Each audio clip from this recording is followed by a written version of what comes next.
The intro that he did was actually captured, like he was on the phone with like a girl in the studio. This girl just like kept calling him, and that's where the intro came. It was just a night session. We were just hanging out as friends, and um, they Omer had remembered this idea that they had did like I think like a long time ago. It was like it popped up on a Snapchat memory or something, and they were like, we should do.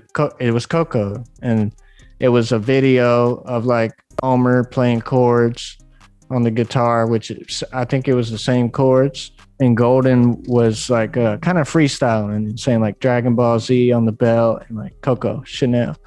And so that was the initial idea that they had created. And then when they got in the studio with me that day, it was just like, hey, let's do this idea. And I was like, oh, this is cool. Let's do it. So when he recorded it, I was like, this is catchy as hell. And I was like, it's really cool. I didn't think it was like super crazy until like I listened to it like maybe a couple days later, on fresh ears. I think I woke up that morning and I had the hook in my head. And so usually when something's in my head and it's memorable, it's not always good, but usually it is good. Well, I think the first initial thing I do is, try to create the vibe, try to get the vibe right because the vibe's very important.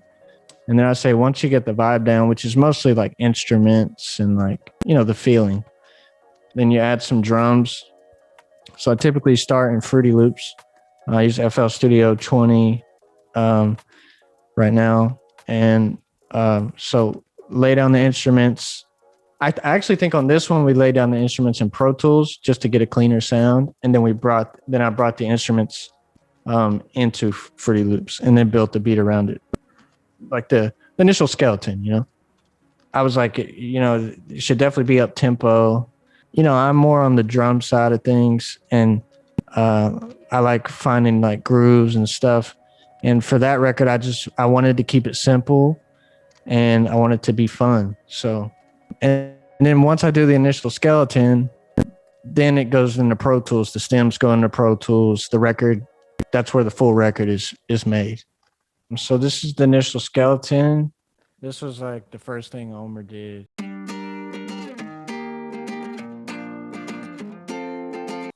then the bass.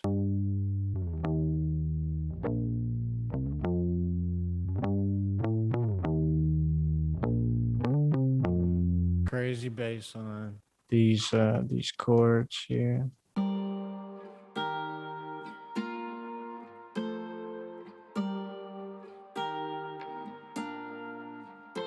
So that just kind of added some more ambiance, just another layer. Then Omer did this riff. And then also Golden did this whistle too. We all agreed, we were like, yeah, there should be like a whistle at the beginning.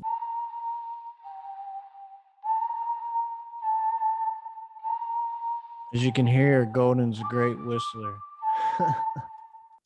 Let's see. Then there was this thing that Golden actually had, and it was like I don't know where he got it. It was just like a video of a bird or something.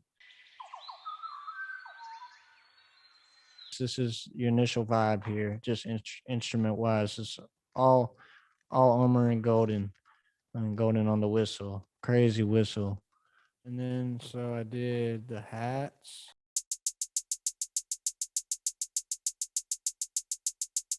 I added open hat, a snare. Oh no, actually, it's a roll.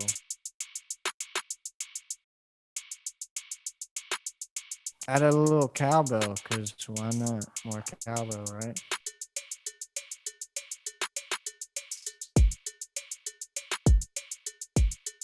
Clap.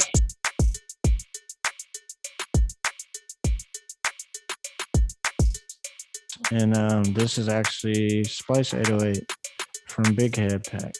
Yeah, I really like this 808. I use it quite a bit. Pro Tools is where everything gets fine tuned.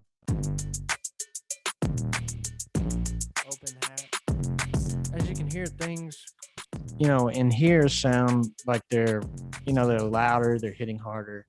Um, that's because this is where more of the mixing happens and the fine tuning.